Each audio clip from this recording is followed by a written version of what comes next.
in terms of the till now we've been seeing the Rambam himself in Hilchos Melachim.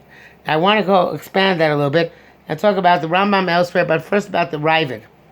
The Ravid, who we know is the Rambam's main antagonist, in Halacha Gimel, says the following. Let's see if I can find this area here. Share screen.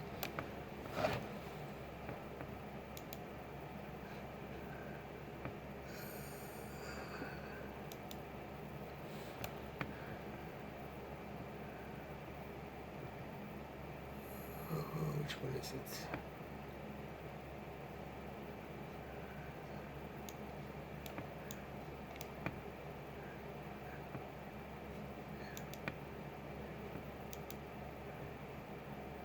Okay, so the Rambam is not brought down here on the page itself, but I mean the Ravid, but the Ravid is going on Halacha Gimel.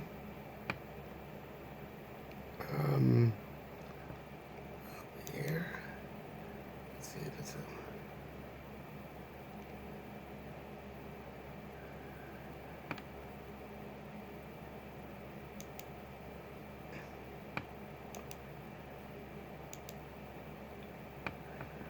okay, yeah. So the Ravid says, the Rambam says that the Mashiach does not have to make miracles.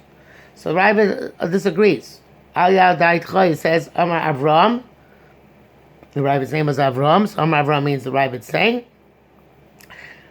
Va'alo ben Koziva, hayomer anahu malka Mashiach. Ben Koziva, Bar Kochba, said, he is the King Mashiach. And what they did is, they they checked. There's Chacham sent a message to check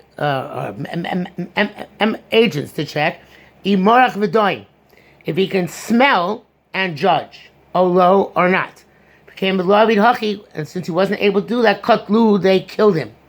So this is not in the Gemara. The Ravid obviously has a different source for this, but in the Haftorah, which describes Mashiach, it says, Varicho b'yiras Hashem. He'll be able to smell who has yiras Hashem and who doesn't have yiras Hashem. So according to the Ravid, the way they check Mashiach is to check if he can smell who has yiras Shamayim and who doesn't have yiras Shamayim. So if his sense of smell is good, he can be Mashiach. If his sense of smell does not work that way, he can't be Mashiach. The Rambam doesn't bring that down. Why does the Rambam not bring it down? Because the Rambam holds that that's not a requirement for Mashiach. Rambam holds that Mashiach is going to be a very holy man, but he doesn't have to be that holy a man. And that's a very fundamental difference between the Ravid and the Rambam. The Ravid holds that that Mashiach will have supernatural powers. The Rambam holds he does not. Now, the Rambam himself writes in other places, specifically in 1 second. Hilchos Tshuva. That who's going to stand front, who's going to be the Mashiach, he's going to be more wise than Shlomo Melech. And he's going to be Navi Gadohu and a great prophet. The Karel Moshe Rabbeinu. He's going to be very close to Moshe Rabbeinu in prophecy. And that's why he's going to be effective in teaching the entire nation and showing them the way of HaKadosh Baruch Hu. And all the non-Jews will come to hear from him either. Who will also come to hear him. So that the question is, the Rambam writes in Hilchos Tshuva, perek tes, halacha beis. Why did the Rambam not write on Hilchos Melachim? Why did he not write how amazingly smart he is and how great a prophet he is? So the answer is, I think, in my opinion, very simple. What the Rambam is writing in Hilchos Tshuva is what he perceives Mashiach will be. What he's writing in Hilchos Melachim is what he perceives Mashiach has to be. In other words, a Mashiach at a minimum has got to do these three things, right? Bring back the exiles, defeat the enemies of the Jews, build the Beis Hamikdash. But the Rambam anticipates that the person who actually is Mashiach will be much greater than that. He's going to be a Navi just a little bit below the Madrega Moshe Rabbeinu, and he's going to be a Chacham greater than Shlomo Melech. But just like he didn't bring down that he is able to sniff out who's Yirei Shamayim and who's not, the Rambam didn't bring down this thing about Mashiach being a great tzaddik and a great Navi, because it's not essential that Mashiach be that way. The Rambam anticipates, he predicts that that's what it's going to be, but that's not the baseline halacha. So the baseline halacha is in Hilchos Melachim is different than what the Rambam writes elsewhere about the greatness of Mashiach. The Rambam holds, in fact, that before Mashiach comes, there's in Igeres Taim on one of his famous letters, he writes that before Mashiach comes, Nevuah has to come back to Am Yisrael. And that makes sense if he holds Mashiach as a Navi, that Nevuah has to be restored to Am Yisrael before Mashiach comes. And certainly once we have a Navi, many things will be revealed to us, which are not revealed to us right now. But that, again, is not a minimum condition for Mashiach. The minimum condition for Mashiach is that he do fight the wars, bring back the exiles, and build a Beis Hamikdash. Okay? So now, like the Rambam said we saw last week, he says in this halacha, which I have on the screen, which is halacha Gimel, he says that if he is going to be Hoge B'Torah V'Osi Mitzvos K'David Avi K'Vi Torah Sheba'al Peh T'Chtav Torah Sheba'al Peh.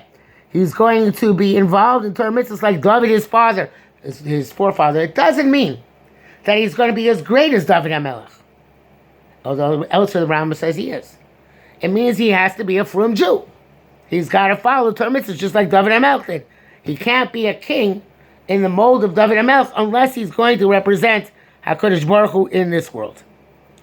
Okay, so the Rambam then says in continuing Halacha Daled that if he comes on the scene and he starts performing these prerequisites, so then he has Cheskas Mashiach. So we can assume he's Mashiach. If then he fails, so that he was a Mashiach. If he succeeds, then he's certainly Mashiach. And then we got up to this part over here. We did the next part over here. Up to Af Yeshua Notzri. Do you all see it on the screen? So now the Rambam says a fascinating thing. And this part of the Rambam was censored out of the Rambam for many years. You'll still find additions in the Rambam where this is not brought down, because it's very sensitive, obviously, to Christians.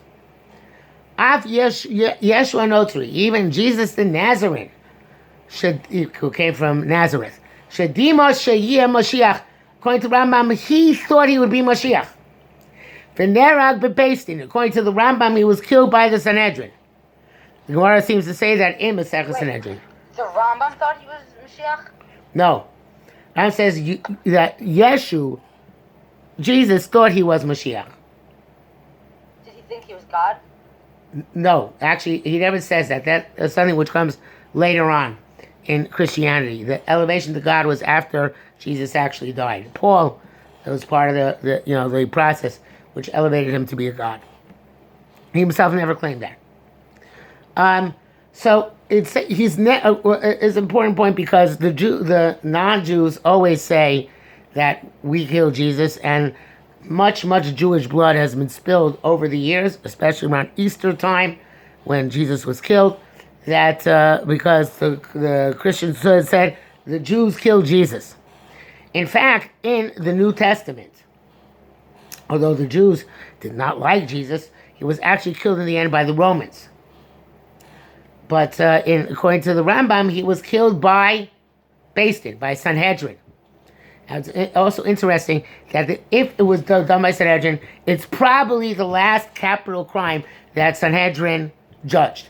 You know that Sanhedrin, 40 years before the Churban HaBayis, they stopped administering the death penalty. And that's approximately when Jesus was killed. And probably because they saw that they would have to administer the death penalty too much, and it would aggravate the Romans, so therefore they stopped doing it. Okay, so it's easier for us to go with the Christian tradition that says that the Romans killed Jesus because it keeps us out of trouble. But it seems, according to the Jewish tradition, that the Sanhedrin actually put Jesus to death. Okay? Daniel already prophesied about Mashiach, this Mashiach Yeshua.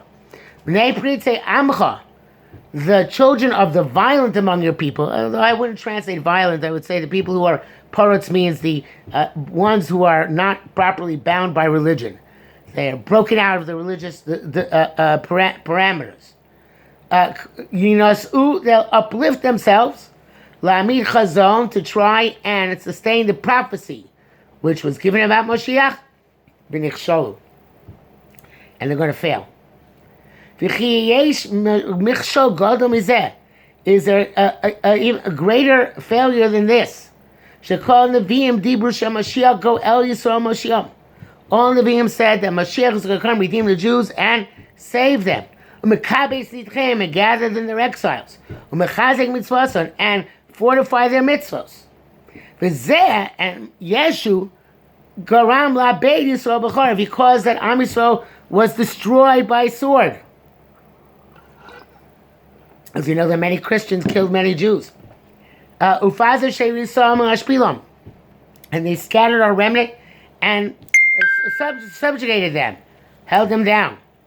Torah, and they distorted the Torah, changing Shabbos to Sunday, take away kashrus and all those halachos. Ulatos rova olam, and to make most of the world go astray. Lavod Eloah mibalodei Hashem, to serve a God other than HaKadosh Baruch Hu. Now, the Rambam holds that Yeshua himself, Jesus did not believe he was God. But later on, the Christians adopted him as a God. They gave him that status. And the Rambam therefore holds that Christianity is a form of Avodah Zorah. And you're not allowed to do business with a Christian on Sunday, because Sunday is their holiday. You're not allowed to do business with a Goy on his holiday. Many had taken for that, but according to the strict letter of the law, one shouldn't, and the Rambam brings that down. It was also censored out in Hilchos Avodah Zorah. So the Rambam held that that Christianity is Avodah Zorah. Ashkenazim hold Christianity is not Avodah Zorah, that a Goy is allowed to worship more than one God as long as one of the gods is the right one. But the Rambam says quite clearly, his opinion is that they're only allowed to worship one God no matter what. They don't have any license to worship more than one God. What about Muslims? They worship one and the same God. Rambam's going to come to them. Okay? So Amachshavos Borei Olam, so the thoughts of HaKadosh Baruch Hu, created the world, Ein Koch B'Adam La'asigam, a person cannot perceive them fully. Ki lo dracheinu drachav, lo machshavoseinu machshavosav. His ways are not our ways, and his thoughts are not our thoughts. V'chol advarim ha'elu shel Yeshu hanotzri. All these matters of Yeshu, Jesus the Nazarene, v'shel zeh Yishmael she'amar achrav, and of that Ishmaelite who stood after him. Who do you think that's referring to? Muhammad, right, exactly. So the Einon el Yashar Aderech L'Melech HaMashiach, in order to pave the way for Mashiach, and he's going to explain why in a minute. Muhammad wasn't Jewish, was he? No. Utakenes olam kulo, and to fix the entire world, Lavadas Hashem Yachad, to serve HaKadosh Baruch Hu together. Shneimar, as it says at the end of days, Ozei Epoch Elamim Safa Brura. I'm going to change all the nations into a clear language. They should all call on the name of God. And worship him together. Literally means with one shoulder. So before we see how the Rambam explains that, the Rambam is saying an amazing thing. And it's interesting because later Hasidic sources, they don't attribute their shita to the Rambam, but it's very Maimonidean. Is that if HaKadosh Baruch Hu caused that this should happen, there must be a reason for it. It must have a positive place in the plan. Now, if you extend that further to more recent generations, the Rambam would probably look, and certainly a Chassid would look, for what was positive in conservative and reform Judaism. Those are also bad movements. And yet HaKadosh Baruch Hu allowed them to flourish and prosper. Why? So you could say, by conservative reform Judaism, you could say that if not for them, many Jews would be completely lost, they'd be completely assimilated.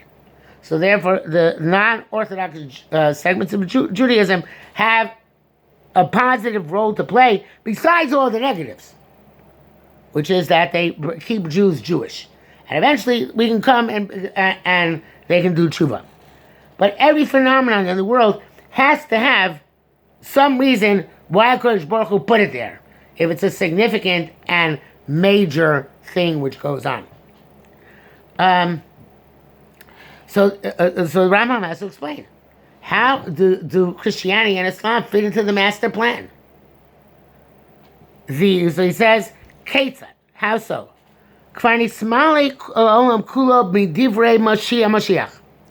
The world is already awash in the talk of Mashiach, because Christianity and Islam both have Mashiach, the idea of Mashiach in their religion.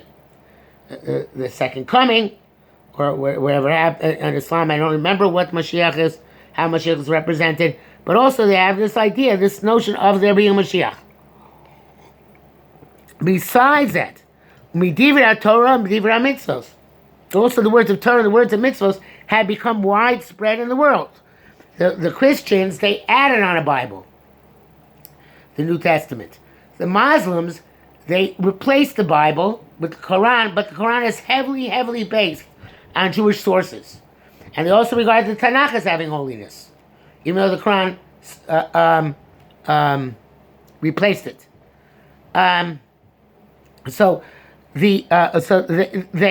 Mashiach, Torah, Umedivra Mitzvos, the concept of a mitzvah, however they define it in their watered down way,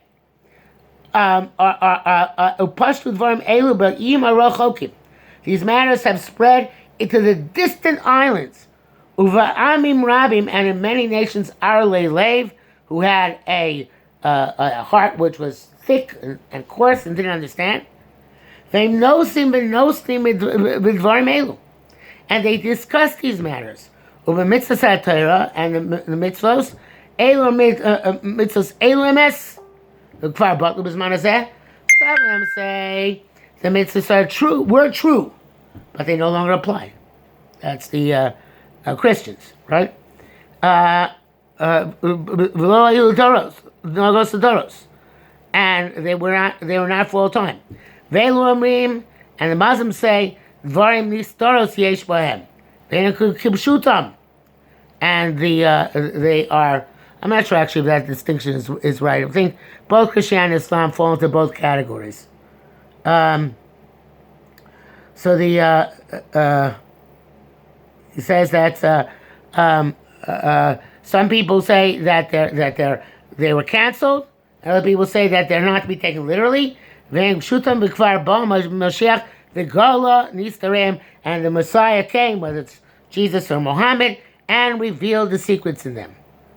So the Rambam is saying, what in Islam is Muhammad Mashiach? Yes, but he didn't finish the job. He was the anointed one from God, but he didn't finish the job. He has to come back and finish it. So when they believe in the second coming too? That's a good question. I don't remember. Let's see if I can find it quickly on Wikipedia. Google said that Muslims believe in Jesus. Yeah, they do, but they believe he's a prophet. Yeah. They don't believe he's actually a god.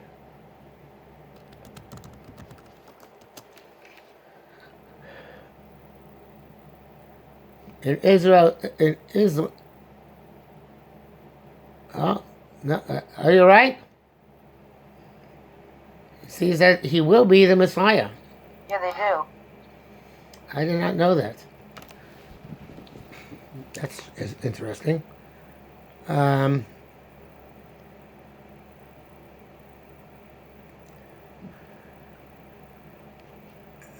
Islam.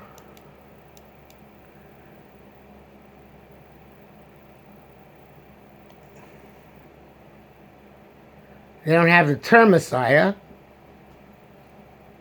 It has the Quran identifies Jesus as the Messiah.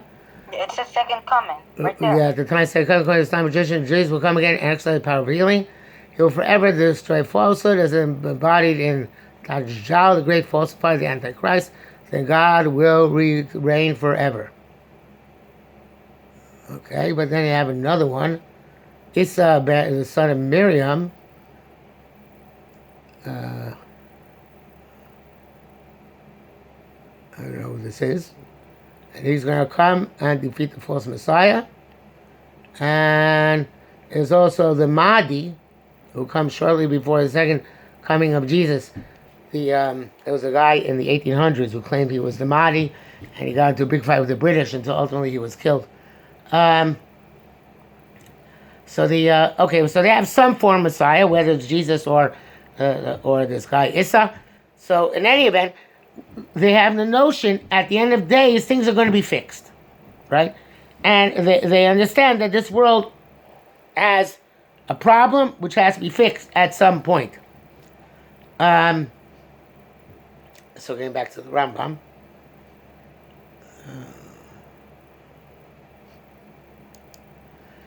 So he says,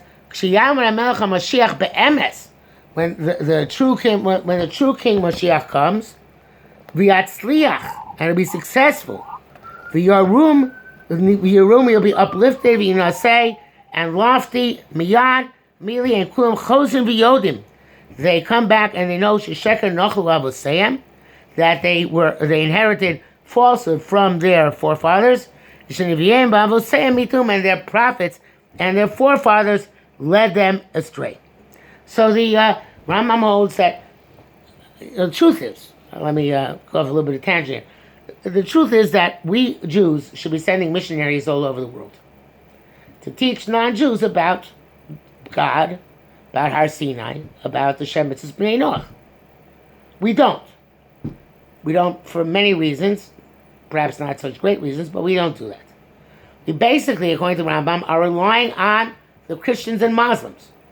Because Christians and Muslims introduced the idea of Hashem, Torah, mitzvos to non-Jews, and then eventually, once they get used to the idea, then Mashiach comes and it's easy for them to accept that until now they were mistaken, and now they're going to follow the right Mashiach. So I once heard a story, I'm not sure if it's relevant or not, about King Arthur, that he wants to, I think it was King Arthur, he wants to test his priest, proof that God exists, and the priest answered the Jews. Yeah, that's I believe the British historian Toynbee is the one who said that. The Jews are evidence that there's a God, although he was an anti-Semite. Okay, so so according to the Rambam, again, Moshiach doesn't have to be a great tzaddik and a wise man and a great prophet. The Rambam and predicts that he will, but he doesn't have to be. That's why Rabbi Akiva could think that Bar Kochba ben Koziba was Mashiach, even though he was not a big time Chacham, even though he was not a Navi. Okay? Now, the thing is like this. This is the Rambam Shita. The Ravid is different. The Ravid, we said, obviously goes to some supernatural aspect to Mashiach, but Hasidim took it a very large leap further. Hasidim believe, for the most part, that Mashiach is the greatest Rebbe who ever will live. But there are many little Rebbes. Mashiach is the greatest Rebbe. And what does that mean? It means that they hold that Mashiach's neshama is bound to all the neshamas of all Jews, and that he'll bring down a flow of Kedusha through himself, through his pipeline, to all Jews in the world, which will influence them to do tshuva and become righteous people. Mashiach has to be someone, therefore, who's extremely spiritual, very holy, preferably one of the holiest, if not the holiest man in the generation. Because only then can we be sure that he's actually going to bring down Kedusha to everybody in the world, and he's going to fix everything in the world which still needs fixing. So according to this, Mashiach is very, very holy and has to perform a tremendous miracle. He has to be not just the savior of Israel in the material sense, but also savior of Israel in the spiritual sense. Now I want to explain something about Chabad. In Chabad, they believe that their Rebbe is not only the Rebbe of Chabad Hasidim, but he's Adam, you believe that, right? What? I'm pretty sure Adam believes he is. Sorry? Nassim Dubinsky. Oh, Nassim, okay. Nassim should ask his brothers. So they believe that the Rebbe is the Nasi Hador. And that means that all the pipelines which come down of Kedusha into this world come through Lubavitcher Rebbe. Most other Hasidim, 99% of them, do not believe that their Rebbe is the Nasi Hador. Many Hasidim nowadays don't even believe that their Rebbe is their own pipeline to Kedusha. Because many Rebbes nowadays is not as holy as they once were. They believe that their Rebbe represents earlier generations when their Rabbeim were in fact holy people. Their Rebbes were in fact holy people, even though they're no longer holy people. So they are not as holy.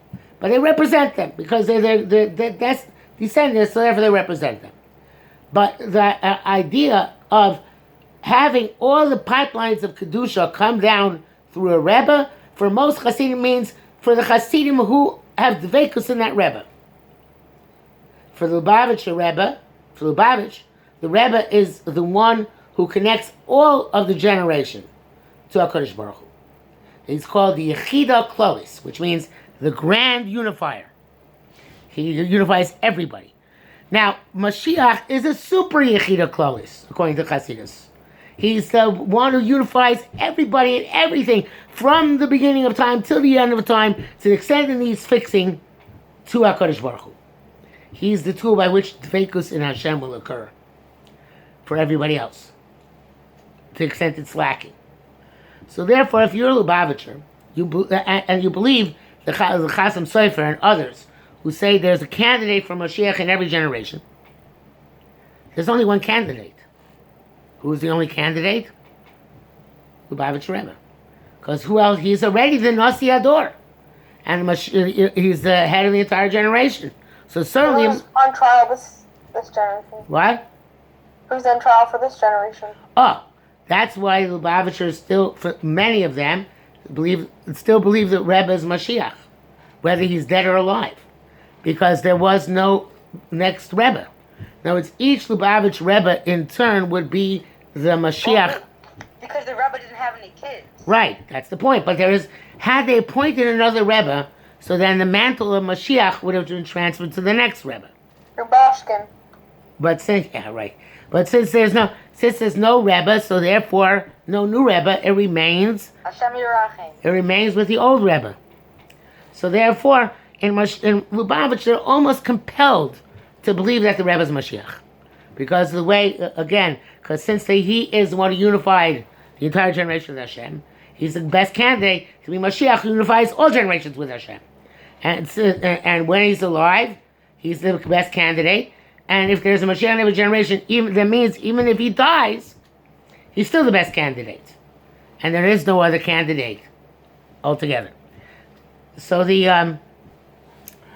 Mashiach ultimately is according to Chassidus, is the person who unifies generation with HaKadosh Baruch Hu. According to Lubavitch, there's no other choice besides for the Rebbe. But it's a general Hasidic concept, not just Lubavitch, that's fundamentally different than the Rambam. It's not a leader or a king or even a sage. It's somebody who connects us to HaKadosh Baruch Hu. And that stems from the Hasidic idea of dveikus. In other words, what's the Mashiach's job? We're lacking dveikus. Golus means don't have dveikus in Hashem. We need somebody to restore that dveikus. Who restores that dveikus? Mashiach. That's why it has to be a person who's closest to HaKadosh Baruch Hu and closest to Am Yisrael and able to connect the two. That's one aspect, the machlekes between the Rambam and the Hasidim about who Mashiach is or what Mashiach is. We're going to do another one, Yirtzeh Hashem, next week. But I wanted to finish off for today. We only have like a couple of minutes left by noting that the Chazal say, I'm sorry, Chazal. In Lubavitch, they say, and I assume other Hasidim as well, that we should do mitzvahs to bring Mashiach. Have you ever heard that before? Do another mitzvah. It's like putting a brick in the base of Mikdash. Oh yeah, you put another brick on the base. Putting a base of Mikdash. That's a Hasidic perspective. It's not a Misnagdic perspective. Misnagdim hold you do Torah mitzvahs because it makes you in the world a better. Not to bring Mashiach. Mashiach is icing on the cake. It's nice when Mashiach comes. It's nice when Mashiach doesn't come, although not as nice. But when it doesn't do... What? You a Misnagid? I am mostly a Misnagid, yeah. Okay. I don't believe one does mitzvahs to bring Mashiach. One does mitzvahs because they... Look at your yichud. What? Look at your yichud. Yeah. So I don't believe that, nevertheless. So I don't believe... by the way, even though my mother's family... You believe the river is Mashiach. Even though my mother's family came Lubavitch, I do not have a drop of Hasidic blood in me. Because they only became Lubavitch later, after they were not born Lubavitch. So but a person could choose what they, obviously each person has to choose what they find most likely to be true in their eyes. In other words, if you believe, if Chabad or Hasidus in general makes sense to you, their idea of Mashiach, go with it. If the non-Hasidic idea of Mashiach makes sense to you, that since Bar Kochba is considered to be Mashiach, it can't be that Mashiach is a special superhuman person, then you go with that. If you believe do mitzvahs to bring Mashiach, go with it. If you do mitzvahs in order to make the world a better place, go with that. Every person in life at some point is going to have to choose a derech to follow. I can tell you what derech I follow. You probably guessed it already. I think you did guess it. But everybody has different drachim. And in Judaism we allow that. We're excited that we have Shivim Panim LaTorah. Okay, we'll stop here for this evening. Take care. Thank you. Okay, bye. Thank you, Rabbi. You're welcome. Bye. Bye. Thank you, Rabbi. You're welcome. Wait, Rabbi, Yes. are we having the